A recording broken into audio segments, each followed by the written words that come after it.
This is disc number 7. She didn't want to push him so far that he shunned her, but she knew how much he loved her, and even though she worried about it, she couldn't really imagine his doing that to her. "I'll have a car and driver at your house on Friday morning," Bob said simply, relieved that she was coming and had agreed, although he was worried for her too. "Send him to the dairy. I'll have Willie drop me off. It's better than putting it in my father's face that I'm leaving in a car." She thought of her drive to the bank and the ice cream store the day they met. Her father would have been horrified by that too, but she had enjoyed it and still cherished the memory of being with him. "I'll take care of it," Bob assured her, and then, in a gentle tone, he took off his publisher's hat and donned that of a friend. He felt like both. "Good luck with your father. I promise I'll take good care of you while you're here." She knew he would. She hung up and thanked Joe Latimer for the use of his phone. He had left her alone in his office so she could talk freely. Her life seemed very complicated these days since she had sent her manuscript to New York and Bob had discovered her. Joe hoped he hadn't done anything wrong. He had just wanted to help her, and still did. He didn't want her to get shunned as a result, and neither did Bob. It clearly wasn't what Lily wanted either. She took the buggy back to the farm then. She had come alone and brought the milk in with her. She hadn't asked for permission. She just did it, and her father had been out when she left. She stopped at Margareta's on the way back.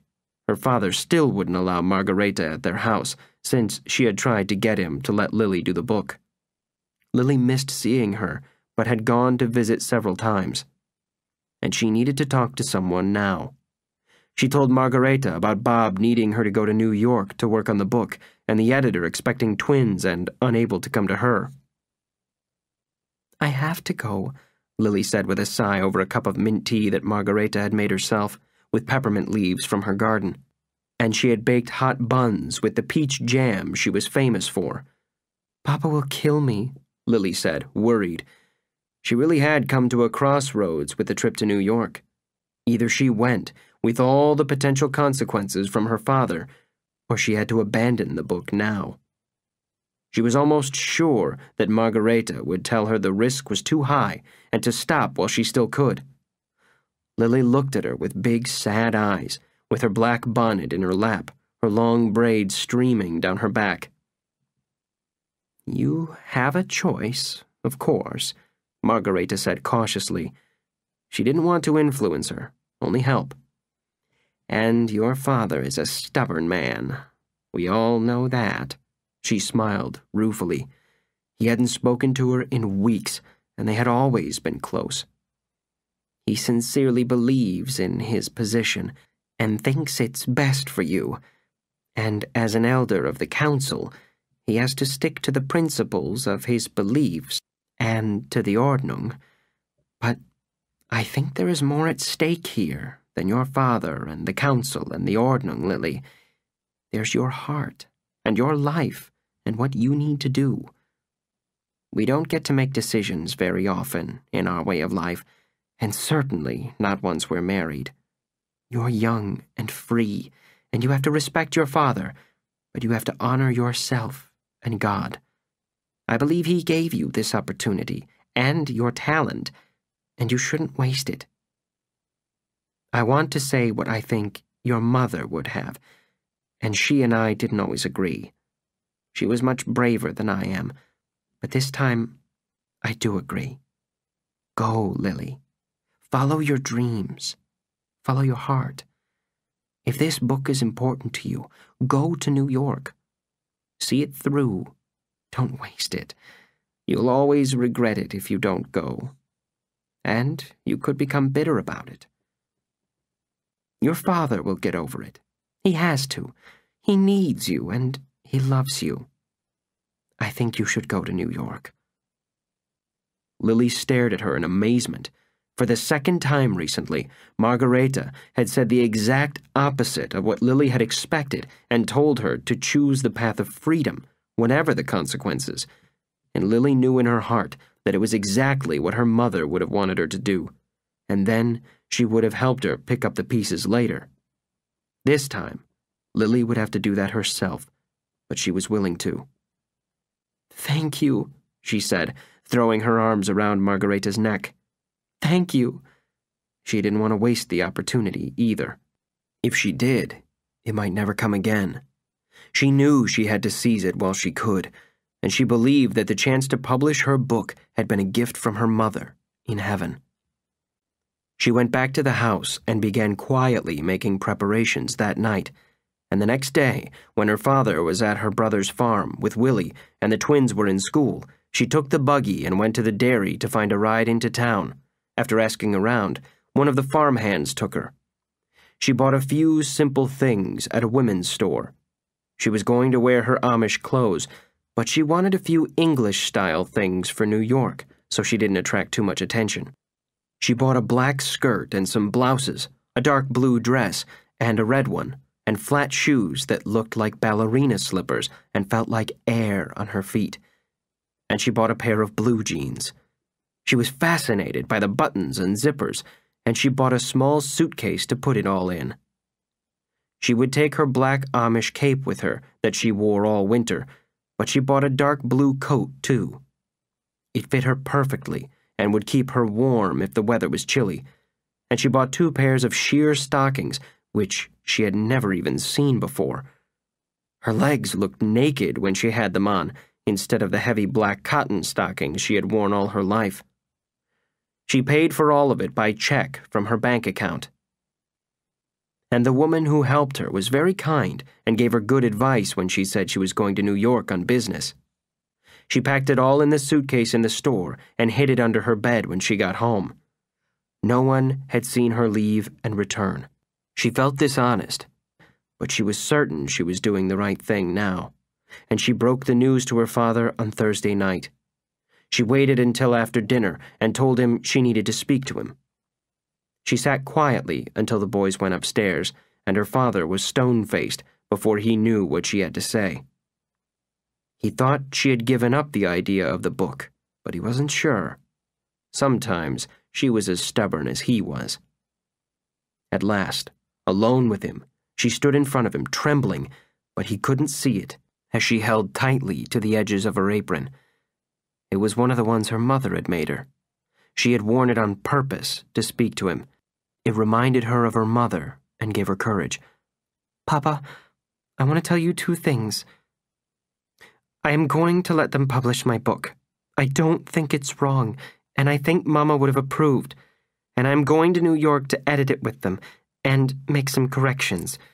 I will be working with a woman Bob Bellagio has assigned to do it. She's having twins soon, so she can't come here, so I am going there to work on it with her. I'll be back in a week or less as soon as I finish. Nothing will have changed, and I will go on as before. But I have to do this, Papa. And I love you very much." She added the last for good measure, and she said it to him in the German they often spoke at home, so he would know that she wasn't abandoning him or their traditions. And when she finished speaking, there was deafening silence in the room. His brows were knit. He said nothing, and he didn't move. It was almost a full 5 minutes before he said a word. He stood up then and spoke to her in English, in a strong, clear voice that rang out in the room. "If you go to New York, do not come back here, Lillibet. I will speak to the elders, and you will be shunned. You cannot disobey me and live like the English and stay in our community. You have no home here anymore if you leave." They were powerful words that hit her like blows, but she did not believe him. In her mind, she loved him and their family too much for him to shun her. Her heart and mind would not allow her to accept that he could do it. The memory of her mother would not permit him to do it in the end. She was certain. "I will be back, Papa, as soon as we finish. A week at most, maybe less," she said calmly, refusing to be frightened by him. He said nothing to her in response. He stormed past her, walked up the stairs to his room with a heavy step, and slammed the door. Lillibet went to her own room after that, after she put out the lamps. She took out her suitcase and put the rest of her things in it. She had taken 2 of her Amish dresses and was going to wear another, in a plain black wool, with her winter bonnet and cape and tall black shoes. And she knew that whatever she wore, her old clothes or the new, she would always be an Amish girl, and chose to be, just as she had promised at her baptism, and she would come home again. But first, no matter how angry her father was or how much he threatened her, she was going to New York, and she could hardly wait. Chapter 19. On Friday morning, Lillibet got up even earlier than usual, and she went to wake Willie. She hated to make him do it, and didn't want to get him in trouble with their father, but she needed him to drive her to the dairy in the buggy. She had no other way to get there, and she had told Bob to have the car meet her there. It was too far for her to walk with her suitcase.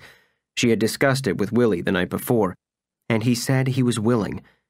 He didn't want his sister on the road alone. Things happened to people, especially to girls late at night, and it would still be dark when she left. "Are you coming back?" he asked her, looking worried. His eyes were huge when he asked. "Yes, I promise. I'll only be gone a week."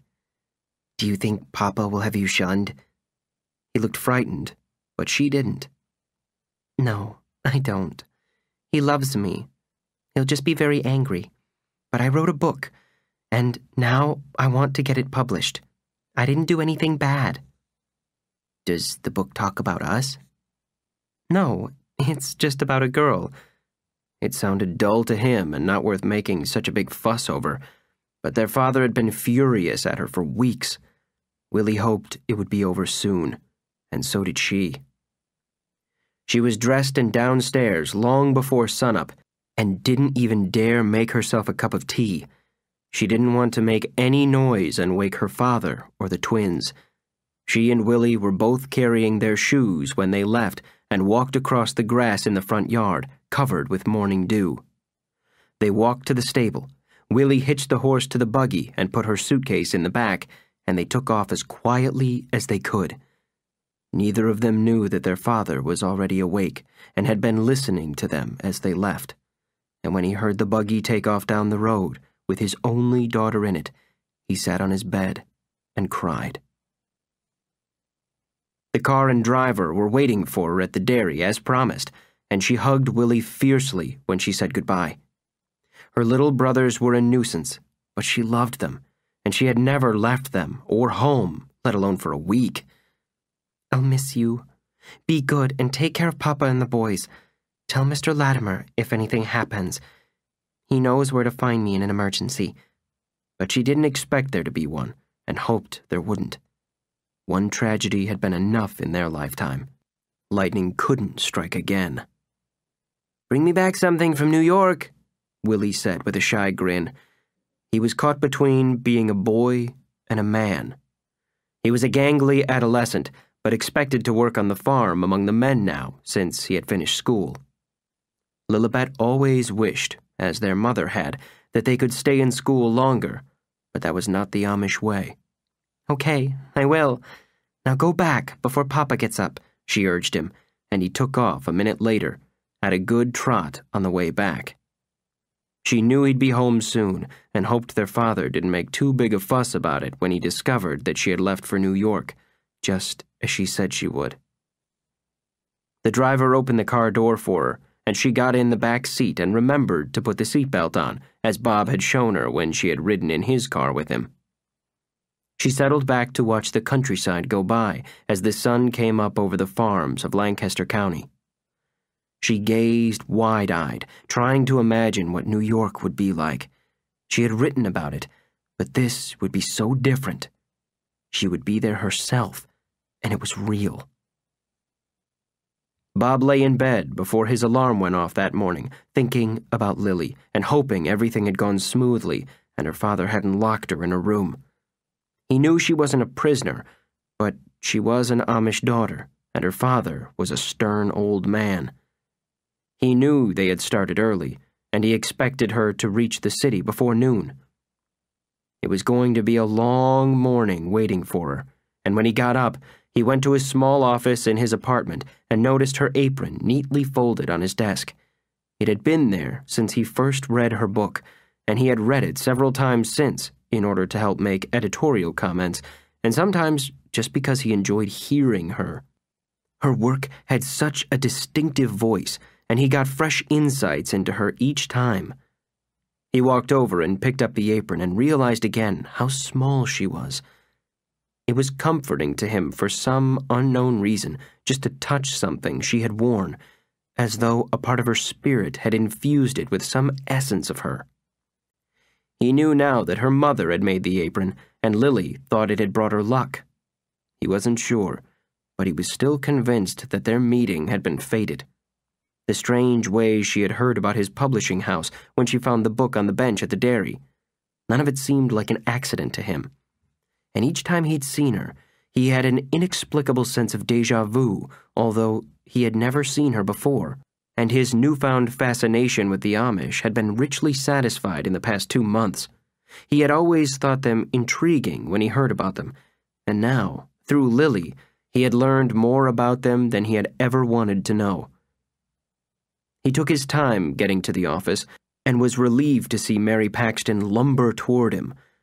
She was waiting for Lily, too, and excited to meet the young Amish woman who had written the book.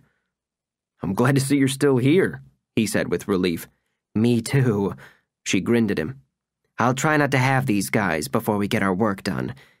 She had the manuscript on her desk and her notes and was ready to roll. They had had it typed and put on a disc. Bob was going to give Lillibet's notebooks back to her as a keepsake.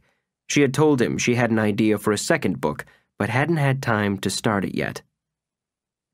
After that, Bob sat in his office, looking out the window, sipping a mug of coffee, and thinking about her. His brother Paul called that morning, just to say hello. "So, how's your Amish girl? Anything new there?" Bob had told him that her father was upset about the book. "She's on her way to New York, as we speak, to do some editing with one of my best editors." "That should be interesting. Has she ever been off the farm?" "Never," Bob said with a slow smile. He was excited to show her New York and knew what it meant to her. It was a lifetime dream come true. "Let's hope she arrives wearing shoes," his brother said. He always made demeaning comments about her, which annoyed Bob. But that was what Paul did, about everything and everyone. He thought he was clever, but he was just rude. Their mother did the same thing and had a razor-sharp tongue and equally bright mind. Their father was the gentler of the two, more like Bob, who always wondered why his mother's caustic remarks never bothered their father. Maybe after 40 years, he didn't listen. "She'll be wearing laced-up boots, a bonnet, and her apron if you want to meet her," Bob suggested, and then regretted it immediately. He didn't want Paul being unkind to Lillibet or hurting her feelings, or his own. "I think I'll leave Heidi to you. Not my kind of woman." And his wife wasn't Bob's. The two brothers had nothing in common.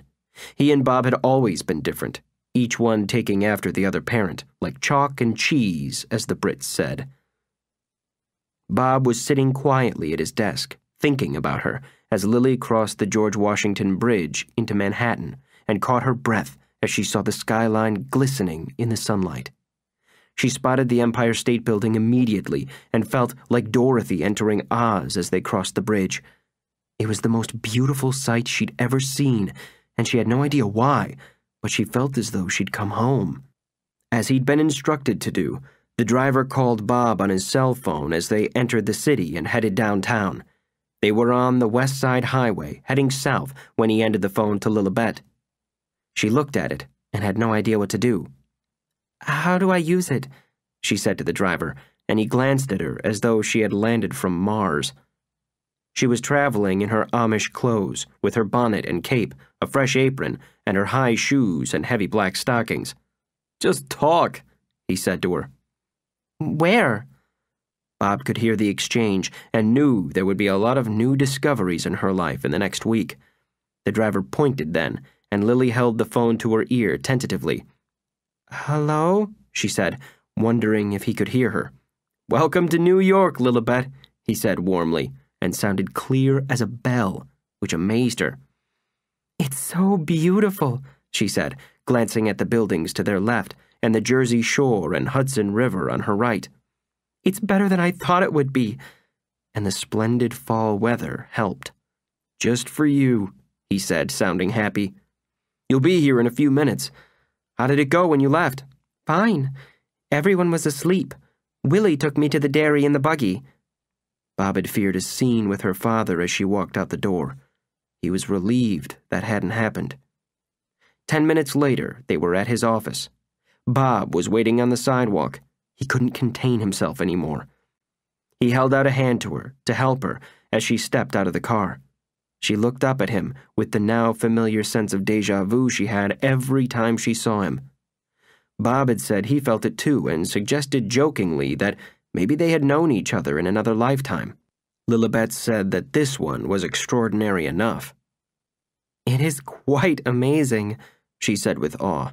Everything looked so tall to her, even in Tribeca, and she tucked her hand into his arm as they walked into the building. The driver was going to drop her valise off at the hotel. Lillibet peered into the elevator when it opened. "What's that?" "This is magic." Bob was teasing her a little. "It's an elevator. In this case, sometimes it works and sometimes it doesn't. It will take us upstairs to my office. You get in, you press a button, and a trolley system pulls you upstairs." "Is it solid?" She was wary of it, although she'd read about them, but the one in Bob's office building was ancient and looked it. Very. She walked in with him, and he looked at her seriously. "Say abracadabra." He seemed to mean it, and she laughed and did what he said. He pressed 5 as she said it. The door closed, and with a hideous rattling, the elevator went up, and a moment later, they were on 5, and the door opened into Bellagio Publishing. There were desks everywhere, fluorescent lights, and the first thing they saw was Pat Riley looking worse than usual with a stack of manuscripts on his desk, the slush pile, yet again. It had proven to be a treasure trove for Bob. He walked Lily over to it, introduced her to Pat, and pointed to the manuscripts on his desk. There were even more than before. "That's where I found you, Lily," Bob said softly, as Pat stared at her with interest. He had never seen a woman in Amish dress before, and he was fascinated. She looked like someone in a movie, and as they talked, Mary Paxton came out of her office, belly first. She came over to Lillibet quickly and gave her a warm hug. "Welcome to New York." Lillibet looked overwhelmed, but she beamed when she saw Mary. "It's hard to imagine, but my mother was bigger with our twins. They each weighed over 9 pounds. Amish babies are huge." The women ate well and lived a wholesome life. "These 2 are big enough, thank you. I can't wait to have them. You came just in time. I hope I last the week." "I'm sure you will," Lily said reassuringly. "Ours were 2 weeks late." "Don't even say it." She followed Lillibet and Bob into his office, and the 3 of them sat down on his couch. He had ordered lunch from a nearby deli, and they were planning to get right to work. Every moment with Mary was precious. Lillibet looked around as she took off her cape and bonnet and set them next to her on a chair, as the 2 New Yorkers watched, mesmerized by her. She looked like a Dutch portrait come to life, with her long blonde braid hanging down her back. She had never cut her hair in her life. She turned to look at them, and she was smiling blissfully. "I can't believe I'm here." She had had to endure weeks of her father's threats to get there, but it seemed worth it now, and it was only for a week. She wanted to soak up everything she could in the meantime and do the work they wanted on the book. "It looks exactly the way I expected, only bigger and with more people." "That's about right." Bob was planning to take her sightseeing, but not yet. And as the lunch came from the deli, they got to work. Lily ate little and worked hard and made all the changes Mary wanted to improve her book. They had made good headway by 5 o'clock. Both women were pleased, and Bob had left them alone to do other things and checked on them from time to time. He could see it was going well. At 5, Mary got up and stretched, and they agreed to call it a day. Bob said he would take Lily to her hotel. They had put her up at the Mercer in Soho. She put her bonnet and cape on again, and a few minutes later, they went back down the elevator and walked through Tribeca towards Soho as Lillibet looked at everything on the way. "It's just like the book." She was delighted with all she saw and seemed oblivious to the stares of passers-by. She was so busy observing what was around her that she didn't register their amazement at her antiquated garb. To them, she appeared to be wearing a costume. Few people realized that she was Amish, or what that meant. She looked like someone in a time warp, but Bob was proud to walk beside her. She was so bright and alive, and such a beautiful girl. He felt giddy being with her. They walked into the lobby of the Mercer after a brief stroll through Soho as she glanced at all the shops. She had never heard of any of them before, which he found refreshing. Prada, Chanel, Miu Miu. She was more intrigued by the people than by their wares, and she found the street vendors interesting too. They went to check in at the desk. The hotel was expecting her, and her room was ready. He had taken a suite for her, in case she and Mary preferred to work there. This time, she recognized the elevator and felt very worldly as she got into it, and they followed the bellman to her room. He unlocked the door and handed her the key. Bob tipped him, and the bellman disappeared. She noticed that the key was actually a card of some kind that he had slipped into a slot in the door. A green light went on, and it opened. "That looks complicated," she said to Bob in a whisper, and he grinned. "It isn't." But she was staring at the room by then, and he had sent her flowers, a big bouquet of pink roses, and the suite was very handsome with a nice view. She walked from the living room to the bedroom, thinking of her small cell-like room at home, and here everything was lit by electricity. Bob showed her how to work the lights, the TV, and the bathroom. She stood staring at the bathtub and shower. "We had to bathe in the barn until I was 11, and then Papa built a bathroom. We all share it, but we have hot water now from the propane tanks." He showed her how the hot and cold water worked, flushed the toilet for her, and skipped an explanation of the bidet. Everything was new to her, and she loved the TV, although she jumped when he turned it on. She had never watched television in her life and had only read about it. "Are you exhausted, Lily?" He knew that new information and stimuli were coming at her fast and furiously. There was so much to absorb. "No," she said honestly, although she had worked hard on the book that day. "Just a little overwhelmed. There's so much to see and learn and discover. I must seem very stupid to you." She looked embarrassed. "Everything is so new to me. Even if I wrote about it, I've never seen it."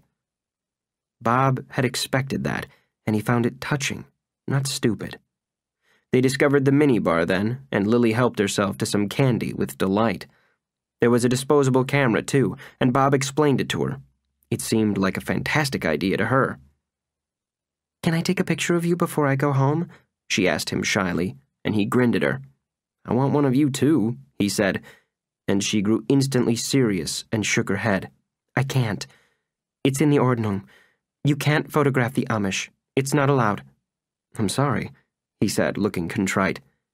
He had as much to learn as she did about her customs in his case. And he had already learned a lot in the past 2 months. The expressions, the rules, the German words they used. "Would you like to go out to dinner?" She nodded, looking intrigued. "Could we look around New York a little afterward? I want to see everything before I go home." "You just got here. I promise. We'll see it all." He looked at his watch then. It was almost 6 o'clock. "Why don't I come back in an hour? We'll go to dinner and drive around afterward. That'll give you an hour to relax, lie down, do whatever you want." She wanted to try the bathtub, but she didn't say it. It looked fantastic, and she wanted to change. She thanked him for the roses after she read the card, and he left a few minutes later, and then she opened her suitcase and took out the clothes she had brought with her. She thought about it and decided to wear the black skirt and white blouse, the dark blue coat, the little black ballerina shoes, and the sheer stockings. She attacked the bathtub first. The hand shower sprang out of control the moment she turned on the taps and leaped at her like a snake, spraying everything with water as she laughed and caught it, turned some knobs, got it under control, and got the water coming out of the faucet. She got in and tried all the body wash and scented soap, and she was smiling when she got out of the tub. She looked at herself in the mirror and brushed her hair and braided it again. And then she got dressed and stared at herself in amazement. She looked like a different person. She felt shy when Bob came to pick her up, and she opened the door to him. He was shocked by what she was wearing. You could no longer tell she was Amish. She was a beautiful young girl. "I feel very English," she whispered, suddenly worried about the outfit. She felt very strange and had never worn such a short skirt or even seen one. It reached her knee, as did the coat, but she felt naked in it, particularly in the sheer stockings. She looked up at Bob and seemed about to cry. "Do I look stupid?" She trusted his opinion in all things, and he was her guide to modern times. "No, you look beautiful, Lillibet. I just didn't expect to see you in normal clothes." He could see how odd it felt to her. "I love the zippers," she giggled conspiratorially, showing him how the one on her skirt worked, as though he had never seen one before, and he laughed as she did it. "They're so efficient. I wish we had them. Even buttons would be an improvement. I'm always sticking myself on pins and bleeding on my apron when I prick my finger." He couldn't imagine living like that, but she had done so all her life and intended to continue. She never made any mention of leaving her community, and he didn't ask her. And she still thought being shunned and forced to leave was the worst fate of all, which told him she planned to stay. But would her father take her back?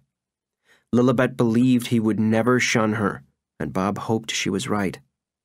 She was convinced her father would forgive her disobedience when she got home. Bob took her to a nearby Italian restaurant, and she ordered pizza. She said some of the teenagers brought pizzas in during Rumspringa, and she confessed that she loved them. He had pasta and a glass of wine, which she declined. She had never tasted alcohol and didn't want to try it. She wasn't trying to break all the rules and go wild. She had come here to edit a book and didn't want to take advantage of it. She was an honorable person. Bob had rented a town car after dinner so he could show her around. He took her to the Empire State Building, and they went upstairs and looked at the view. All of New York was below them, and they talked about the tragedy at the World Trade Center. He pointed out the tall buildings all around them and where the Twin Towers had been. They drove to Broadway and Times Square and saw all the theaters sparkling brightly, and then they headed uptown and then through the park. He had no idea why, but he wanted to show her Central Park, and they drove down Fifth Avenue until he told the driver to stop at the plaza. When they got out of the car, they looked up at the enormous hotel, and then she noticed the hansom cabs and the horses parked along the street. "Almost like home," she said, smiling, except she thought the horses looked tired and old, and the buggies were more ornate with plastic flowers and little decorations, as young couples got in for romantic rides in the park. It was a little more commonplace to Lily as she rode in horse-drawn buggies and carriages every day. There were none as fine as her father's Sunday carriage, she noticed. "Do you ever ride in them?" "No," he said with a terrified look. "I hate horses. I'm afraid of them." "Really? Why? Did you fall as a child?" Horses were part of her daily life, like buggies, and always had been. "No, I'm just afraid of them. I always have been. I mean, really terrified. They scare me to death." He looked anxious as he said it. "Something must have frightened you about them," she said gently, and he shook his head again. "I've been frightened of them as long as I can remember. I feel like I'm going to die if a horse comes near me." "Well then, we won't offer you a ride in my father's Sunday carriage," she said gently, as they walked away from the carriages and horses, crossed the street, and stood in front of the fountain outside the plaza as Bob looked pensive, as though remembering something. "What are you thinking?" He had a faraway look in his eyes as she asked. I don't know. I had one of those crazy deja vu moments again, as though we'd been here before." She was smiling at him, and as he looked at her, he could see a scene of a woman in the snow, but it wasn't Lily, and then the feeling was gone. For a moment, he had felt as though they had both been there before. "Where are we going next?" she asked, looking like a child at Christmas. His moment of deja vu outside the plaza had rung no bells with her. She was having too much fun being a tourist. They drove down Fifth Avenue then, toward Washington Square in the Village. He told her about the big Christmas tree at Rockefeller Center every year, and she glanced at St. Patrick's Cathedral as they drove past. And then he took her to a coffee house in the Village where they had dessert and cappuccino, which she thought was delicious. Their tour of Manhattan had been perfect, and there was more he wanted to show her in the coming days, historical parts of New York that he thought would interest her between her editing sessions with Mary. He brought her back to her hotel at 11:30 and took her to her room to make sure she could open the door with the electronic system, and she was beaming when she thanked him. "I had the best time of my life," she said with dancing eyes. "So did I," he said, and meant it, still haunted by the brief deja vu he'd had at the plaza, which appeared to have nothing to do with her. He felt foolish about it, especially after admitting his fear of horses, and didn't mention it again. He promised to pick her up in the morning and walk her to the office the next day. He didn't want her getting lost. He had promised to take care of her while she was in New York, and he had every intention of doing so, and he was enjoying every minute of it. After he left, Lily took off her English clothes and hung them up in the closet that was bigger than her room at home, put on her heavy flannel nightgown that she and Margareta had made the year before, and lay down on the bed. The nightgown was comfortable and faded. She lay there, thinking of her father and brothers at home, and even though she was having a wonderful time, she missed them. She had never been away from them before, and as she thought about it, the phone rang. Bob had shown her how to answer it, and she did with a tentative, "Hello?" It was Bob. "I just wanted to make sure you're okay and didn't get attacked by any strange machines in the room." She had told him about the hand shower going wild when she tried to run a bath before dinner. "No, all the machines are behaving." He loved the lilt in her voice. She always sounded excited and happy, particularly now. "Thank you for a wonderful evening. I'll never forget it." "We're not through yet," he said, sounding wistful. He wanted it to go on forever, but they only had days, and then she turned back into a pumpkin, and so would he. He wanted to maximize every minute. "By the way, if you get hungry, you can call room service, order anything you want, and they'll bring you food, like an ice cream cone maybe," he teased her, remembering the day they met. "I couldn't eat a thing," she said, still overwhelmed. "You can order breakfast in the morning." She sighed as he said it. "It's going to be awfully hard to go home after this. I'm room service there." She caught on quickly, and he laughed. "See you in the morning, Lily. Sleep tight." "Thank you. Sweet dreams." She turned off the lights after that, lying in bed and looking at the moonlight spilling across the room, and all she could think of was how perfect the evening had been as she fell asleep. Chapter 20. Bob showed up at the hotel at 9 o'clock the next morning and knocked on the door of her room. She opened it wearing a plain Amish dress again and a clean apron. She was dressed for work. It was a striking transition after the night before. They talked easily on the way to his office and stopped at Starbucks to pick up coffee. They bought Danish pastry since neither of them had had breakfast, and as soon as they arrived, Lillibet went back to work with Mary, editing the book. It was going well, and both of them were pleased. Mary told Bob later that she took direction perfectly. The three of them were working on Saturday when it was quiet in the office. They had lunch together at a restaurant nearby and went back to work on the book afterward for an hour. Mary was exhausted by then and said she had to go home, and as soon as she left, Bob told Lily to get her coat. He took her to see the Statue of Liberty, and then they went to the museum at Ellis Island, which she found fascinating, although they couldn't stay long.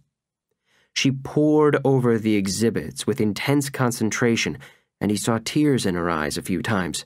And when they got back to the hotel, they both admitted they were exhausted and had a burger downstairs at the bar. They talked about 1,000 things, and he told her about his family. "I've always been something of a misfit. They're all very intellectual and very driven and career-oriented. My career plans were a little softer, and I've wanted to be in publishing all my life, unlike my doctor, lawyer, banker parents and brother. Even my sister-in-law is an attorney, although she never practiced. She became a professional homemaker instead, like Martha Stewart, and their kids are like robots. They've had every kind of dance, music, language, and computer lesson on the planet." It was all foreign to Lillibet, in a community where children stopped going to school in 8th grade, and their upbringing was more informal, and no one took tap dancing or Mandarin in school, although the boys loved to play baseball and the girls learned to cook and sew. "I just thought life should be a little less uptight and warmer. You shouldn't have to try so hard," he said, trying to explain it to her, but she seemed to understand. "And I was the reverse. I always wanted more. I wanted to stay in school and try harder. My mother gave me so many books, it opened up whole new worlds, and I wanted to see more and do more than they expect of Amish women. My mother taught me that. She taught me to love what I read, and she encouraged me to try writing, although I never did until after she died. And then I felt like she was pushing me, or I owed it to her or something. But it doesn't fit with our way of life. If I married, no man in our community would let me do it, and we can't marry outside," she said simply, and she didn't seem to mind. "Marriage seems so restrictive," she added, looking pensive. "In our way of life, anyway. You give up all the decisions, and the man decides everything. I couldn't do that." Although her father made the decisions for her now. "You shouldn't have to, if you marry the right person. It should be about teamwork." Then he laughed. "What do I know? I haven't had a steady girlfriend since college, and she dumped me for my best friend. And she was right. I was a jerk then. All I cared about were my lit classes and reading books, which were a lot more interesting than she was." They talked about their taste in books then, and found they had read many of the same things and had had a lot of the same favorites when they were young, although, in some cases, their interpretation was slightly different. And they sat discussing that for hours, and then he told her about starting his business and how challenging it had been. She envied him that, working with writers and discovering books. "Like yours," he said, teasing her, still amazed that he had found her in the slush pile. She realized now that she could easily have gotten her manuscript back with a form letter, and he would never have known. "Your apron caught my eye." "That's why I sent it. I thought it might bring me luck." "It brought us both luck," he said gently, and then he paid the check and walked her back to her room. The next day was Sunday, and Mary had begged for a day off. She needed to put her feet up and relax, and Bob felt guilty about pushing her so hard. They were playing Beat the Clock before she had the twins. "What do you want to do tomorrow?" Bob asked her as they stood in the living room of her suite. "Whatever you like. A walk in the park, a drive, nothing in particular. We can decide tomorrow. Maybe you'd like to sleep late," he offered, and Lillibet laughed. "For me, 6 o'clock is a late morning. I get up and feed my father and Willie before they go to work." She had a hard life, and he admired her for it, but she didn't seem to mind. It was the restrictions she objected to now, the rules, not the demands or the work. They agreed to meet at 10 o'clock, and he found her in the lobby in blue jeans and a sweater and the blue coat. He took her to Café Cluny for a delicious breakfast, and then they took a cab to Central Park, walked for hours, went to the model boat pond, and sat on a bench. They talked constantly, as though they had a lifetime to catch up on. They went to the village again for dinner that night, and Bob checked in with Mary and was relieved to hear that she hadn't had the twins yet, so they were going to work on the book again the next day. It had been nice having a day off together. They both looked relaxed and happy when he took her back to the hotel, and after he did, Bob walked to his apartment, thinking about her. He couldn't imagine what life would be like when she left again. He loved having her nearby, and their endless conversations, confidences, and shared views of life. He felt as though he had been starving for her and hadn't known it, but the clock was ticking, and soon she would go home. And he could visit her in Pennsylvania, but he could never do more than that, and he knew it. She was completely comfortable and resigned to her Amish life, which was light years from his own. Lily didn't say anything to him, but by Monday, she was seriously missing her father and brothers. She had been gone for 3 days, and it felt strange not to talk to them and see them. She couldn't call them or tell them any of the things she'd done. She even missed Margareta. And she looked wistful when they got back to work on Monday morning, and she noticed that Mary looked more tired, but they were making good progress with the book. They worked a full day and never left the office, and Bob came in and out of the room periodically to check on them. They were working well. Mary estimated they would finish with another day's work. Bob took Lily to a baseball game that night, and Lily loved it. They ate hot dogs and popcorn and pretzels and ice cream, and the Yankees won the game. She couldn't wait to tell her brothers. They loved playing baseball at home with their friends. It was a game that was allowed. And every day she spent with Bob was better than the last one. He was a nice man and a kind one, and he had made every effort for her to have a good time, and she was totally at ease with him. It seemed as though he had always been part of her life, and she felt safe with him. She said something about it when they went back to the hotel that night. "I've never felt that way with anyone before," she admitted. "Like, you're my brother and my best friend, and I have fun with you, and I can tell you anything." "I feel the same way about you, Lily. I don't know what I'll do when you're gone." He felt closer to her than ever. "It's strange, isn't it?" she said, thinking about it. "It's like we've always been together, and we haven't known each other that long. Maybe my mother introduced us with the book." She was only half joking. She didn't understand why she felt so close to him, but she did.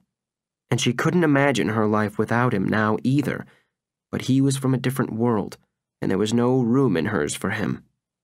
Her father might let him visit occasionally, if he ever forgave him for the book, but he could do no more than that.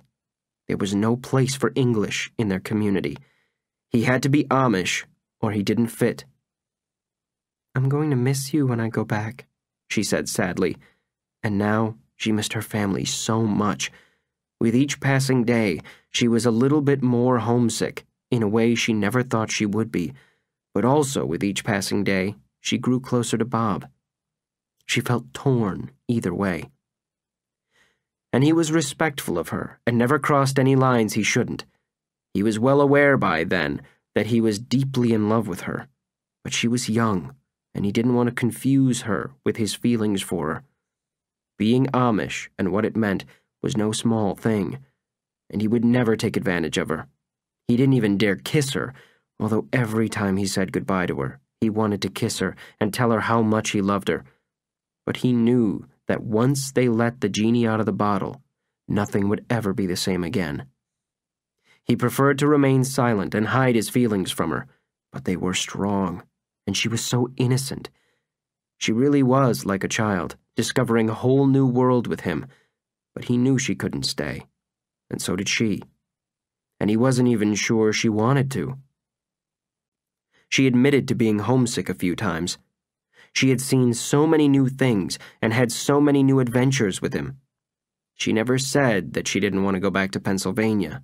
She had every intention of taking her place in her father's home again. She and Mary finished their editing on Tuesday night. Mary stayed late, and they both looked relieved when it was finished. Mary handed the edited manuscript to Bob, and she looked like she could hardly move when they put her in a cab a little while later. She said she was going straight to bed. It was a beautiful night, and Lily and Bob walked for a while, stopped to have something to eat at a deli, and then went to the living room of her suite and talked for a long time. Lily felt good about the book and the work they had done. She had a sense of completion about it and said she was ready to start a new book when she went home. She had discussed her new story idea with Mary, and she liked it and thought Bob would too. Lillibet had real talent. And after a while, Lily and Bob fell silent, and he looked at her with eyes full of love. He didn't want to tell her and spoil everything, but it was getting harder and harder not to. "Why are you looking at me like that?" she asked gently. She had the gaze of a woman in the face of a child and the elfin body of a wood sprite. He wanted to hold her in his arms, but he was afraid he would break her, and he didn't dare. And he didn't want to frighten her and ruin what they had. She was so unspoiled and innocent, and he cherished that about her. "I don't know. I feel funny things when we're together sometimes," he said with a sigh. "Like, I know you to your soul, and I don't know why. Maybe it doesn't matter." "I feel that way too. Like our souls know each other, or our hearts. Maybe that's what love is," she said with a pensive look and undid her braid. They were both tired, and their guard was down, and it was late.